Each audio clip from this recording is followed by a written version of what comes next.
আসসালামু আলাইকুম রহমতুল্লাহ। হজরত ওমর রাদিয়াল্লাহু তাআলা আনহু-এর ইসলাম গ্রহণের ঘটনা। মক্কার কাফিরদের অত্যাচারে একজন নির্যাতিত মুসলিম নারী নিজের মাতৃভূমি ত্যাগ করে দূর দেশে পাড়ি জমাচ্ছিল। এই দৃশ্য ওমর রাদিয়াল্লাহু তাআলা আনহু-এর অন্তরে ইসলামের আলো ছড়ায়। সেদিন তার বিবেকে প্রচণ্ড নাড়া দিয়েছিল। তিনি ভাবতে লাগলেন, তারা তো শুধু ধর্ম ত্যাগ করেছে, আর কিছু তো নয়, তাই তাদের সাথে এমন কঠোর আচরণ করা নিতান্তই অনুচিত। তখন থেকে ওমর রাদিয়াল্লাহু তাআলা আনহু মুসলমানদের সাথে নম্র আচরণ করতে লাগলেন। হজরত উম্মে আবদুল্লাহ বিনতে হানতামা রাদিয়াল্লাহু তাআলা আনহা থেকে বর্ণিত, আমরা যখন আবিসিনিয়ায় হিজরতের জন্য বের হয়ে গিয়েছিলাম, তখন ওমর আমাদের সামনে এসে হাজির হলো। কি নির্দয়ভাবে সে আমাদের উপর অত্যাচার করত। ওমর তখন বলল, হে উম্মে আবদুল্লাহ, তোমরা কি চলে যাচ্ছ? আমি বললাম, হ্যাঁ। আপনি আমাদের উপর জুলুম করেছেন, নির্যাতন করেছেন। আল্লাহর কসম, যতক্ষণ না আপনারা এটা বন্ধ না করবেন ততক্ষণ আমরা দেশে ফিরব না। ওমর বললেন, আল্লাহ তোমাদের সহায় হন। উম্মে আবদুল্লাহ তখন এই ঘটনা আমির ইবনে রাবিয়াকে বললেন। আমির বলল, তোমার কি মনে হয় ওমর ইসলাম গ্রহণ করবে? উম্মে আবদুল্লাহ বললেন, হ্যাঁ। ওমরের ইসলাম গ্রহণের জন্য রাসূল সাল্লাল্লাহু আলাইহি ওয়াসাল্লামের দোয়া। মক্কার কাফেররা যখন নির্যাতনের মাত্রা বাড়িয়ে দিল, তখন ইসলামকে শক্তিশালী করার জন্য কিছু শক্তিশালী প্রভাবসম্পন্ন ব্যক্তি প্রয়োজন ছিল। তাই রাসূল সাল্লাল্লাহু আলাইহি ওয়াসাল্লাম তখন দোয়া করেছিলেন যে, হে আল্লাহ, আবু জাহাল কিংবা ওমর বিন খাত্তাবের মধ্য থেকে যাকে আপনি পছন্দ করেন তার মাধ্যমে ইসলামকে সাহায্য করুন। এই দুইজনের মধ্যে ওমর ছিলেন আল্লাহর নিকট অধিক পছন্দনীয়। কুরাইশদের রাসূল সাল্লাল্লাহু আলাইহি ওয়াসাল্লামকে হত্যা চেষ্টা। একবার কুরাইশা মুহাম্মদকে নিয়ে আলোচনায় বসল। যেহেতু আবু তালিব নবীজিকে ইসলাম প্রচার থেকে বাধা দিচ্ছিল না, তাই তারা তাকে হত্যা করার ইচ্ছা করল। কুরাইশরা তখন বলল, কে মুহাম্মদকে হত্যা করতে পারবে? ওমর বললেন, আমি পারব। তারা শুনে খুশি হয়ে ওমরকে উৎসাহ দিল। সেদিন দুপুরবেলায় তরবারি নিয়ে রাসূল সাল্লাল্লাহু আলাইহি ওয়াসাল্লাম ও তার সাহাবীদের খোঁজে ওমর বের হলেন। তখন নবীজি নিরাপত্তা দিতে আবু বকর, হামজা ও আলী রাদিয়াল্লাহু তাআলা আনহু সর্বদা রাসূলের সাথে থাকতেন। তারা অন্যদের সাথে আবিসিনিয়া হিজরত করেননি। ওমর তখন জানতে পারেন যে তারা সাফা পাহাড়ের পাশে দারুল আরকামে অবস্থান করছেন। ওমর তখন সেখানে যাওয়ার জন্য হনহনিয়ে চলতে লাগলেন। পথিমধ্যে তার সাথে নুয়াইম ইবনে আবদুল্লাহর সাথে দেখা হলো। সে ওমরকে তরবারি হাতে নিয়ে যেতে দেখে বলল, কোথায় যাচ্ছ ওমর? ওমর বললেন, আমি মুহাম্মদকে খুঁজছি। সে কুরাইশদের বিভক্ত করে ফেলেছে। সে আমাদের দেবদেবীকে তাচ্ছিল্য করে। আমি তাকে হত্যা করব। নুয়াইম বিন আবদুল্লাহ তখন বললেন, ওমর, তুমি তো ভুল পথে যাচ্ছ। আল্লাহর কসম, তুমি বোকা হয়ে গেছ, নিজেকে বিপদে ফেলছ। ওমর, তোমার ভুলের কারণে বনু আদি ধ্বংস হয়ে যাবে। তুমি কি মনে করো যে মুহাম্মদকে হত্যা করার পর বনু আবদে মানাফ তোমাকে ছেড়ে দিবে? ওমর তখন বলল, আমার মনে হয় তুমিও ধর্মত্যাগ করেছ।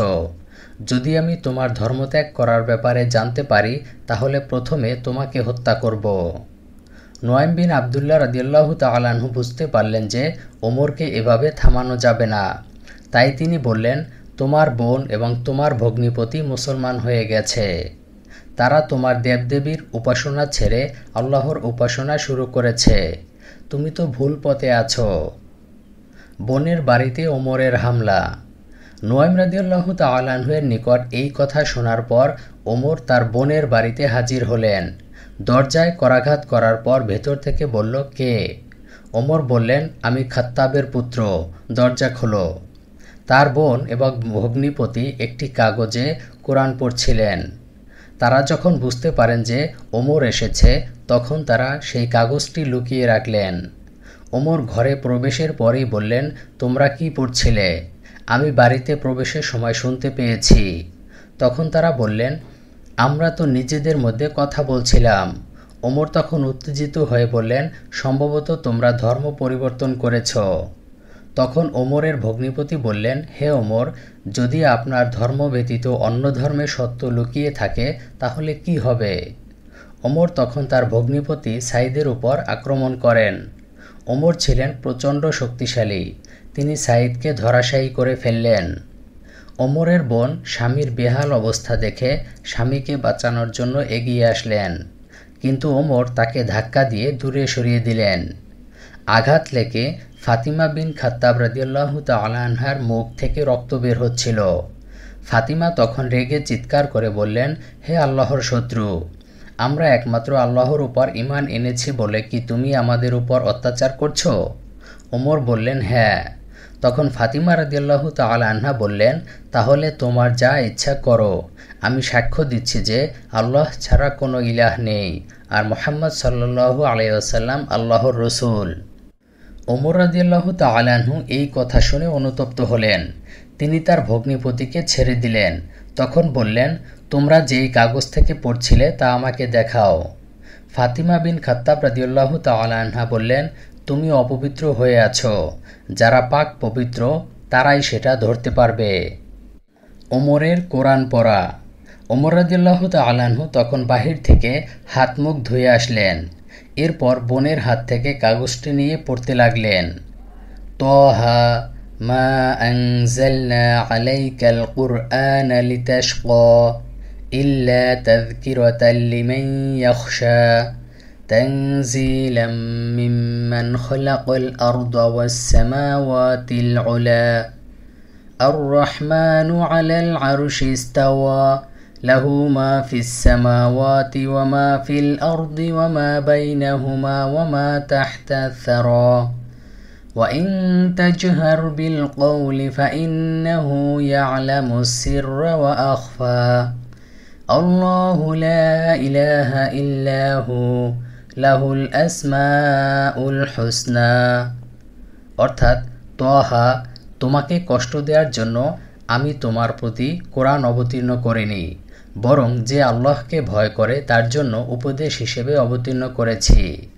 যিনি পৃথিবী ও সুউচ্চ আকাশ সৃষ্টি করেছেন তার নিকট হতে এই কোরআন নাজিল হয়েছে। পরম দয়াময় আল্লাহ আরশে সমাসীন আছেন, যা অবস্থিত আসমানসমূহ ও জমিনের মধ্যবর্তী স্থানে ও ভূগর্ভে, আর এই সকল কিছু শুধুমাত্র তারই। আর যদি তুমি উচ্চস্বরে কথা বলো তবে তিনি গোপন ও অতি গোপন বিষয় জানেন। আল্লাহ, তিনি ব্যতীত সত্যিকারের কোনো ইলাহ নেই। তার জন্য রয়েছে সুন্দর সুন্দর নামসমূহ। সূরা তহা, আয়াত নম্বর 1 থেকে 9। ওমর রাদিয়াল্লাহু তাআলা আনহু এর ইসলাম সম্পর্কে আগ্রহ প্রকাশ। এই আয়াতগুলো তিলাওয়াত করার পর ওমর বললেন, এই জিনিস থেকেই কি কুরাইশরা পালিয়ে বেড়াচ্ছে? এরপর তিনি আরও তিলাওয়াত করলেন, ইন্নানি আনাল্লাহু লা ইলাহা ইল্লা আনা ফা'বুদনি ওয়া আকিমিস সালাতা লিযিকরি ইন্নাস সাআতা আতিয়াতুন আকাদু উখফিহা লিতুজজা কুল্লু নাফসিন বিমা তাসআ فلا يصدنك عنها من لا يؤمن بها واتبع هواه فتردى। অর্থ, নিশ্চয় আমি আল্লাহ, আমি ছাড়া কোনো সত্য ইলাহ নেই, সুতরাং আমার ইবাদত করো এবং আমার শরণার্থে সালাত কায়েম করো। নিশ্চয় কিয়ামত আসবে, আমি তা গোপন রাখতে চাই যাতে প্রত্যেককে স্বীয় চেষ্টা সাধনা অনুযায়ী প্রতিদান দেয়া যায়। অতএব যে ব্যক্তি তার প্রতি ঈমান রাখে না এবং স্বীয় প্রবৃত্তির অনুসরণ করে সে যেন কিছুতেই ঈমান আনয়নে তোমাকে বাধা দিতে না পারে, অন্যথায় তুমি ধ্বংস হয়ে যাবে। ওমর রাদিয়াল্লাহু তাআলা আনহু এই আয়াত পড়ার পর মুহাম্মদ সাল্লাল্লাহু আলাইহি ওয়াসাল্লামের নিকট যেতে আগ্রহ প্রকাশ করলেন। নবীজির নিকট ওমরের আগমন। হযরত ওমর রাদিয়াল্লাহু তাআলা আনহু তখন নবীজির নিকট দারুল আরকামে উপস্থিত হলেন। তার হাতে তখনও তলোয়ার ছিল। ওমর রাদিয়াল্লাহু তাআলা আনহু দরজায় করাঘাত করার পর সাহাবারা দরজা খুলতে ইতস্তত বোধ করছিল। তখন হামজা রাদিয়াল্লাহু তাআলা আনহু বললেন, তোমাদের কি হয়েছে? তাকে আসতে দাও। যদি ভালো উদ্দেশ্যে আসে তাহলে তো ভালোই, অন্যথায় তার তরবারি দিয়ে তাকেই হত্যা করা হবে। রসূল সাল্লাল্লাহু আলাইহি ওয়াসাল্লাম তখন ওমরকে দেখে জিজ্ঞাসা করলেন, হে খাত্তাবের পুত্র, কোন জিনিস তোমাকে এখানে টেনে আনলো? আল্লাহর কসম, তোমার উপর গজব পতিত না হওয়া পর্যন্ত মনে হয় তুমি থামবে না। ওমর রাদিয়াল্লাহু তাআলা আনহু তখন বললেন, হে আল্লাহর রাসূল, আমি আপনার প্রতি ঈমান এনেছি, আর আপনি যা এনেছেন তার প্রতিও ঈমান এনেছি। রসূল সাল্লাল্লাহু আলাইহি ওয়াসাল্লাম তখন খুশিতে আল্লাহু আকবার বলে তাকবীর দিলেন। সাহাবারাও অত্যন্ত খুশি হলেন। রসূল সাল্লাল্লাহু আলাইহি ওয়াসাল্লামের দোয়া ওমর রাদিয়াল্লাহু তাআলা আনহুর উপর কবুল হলো।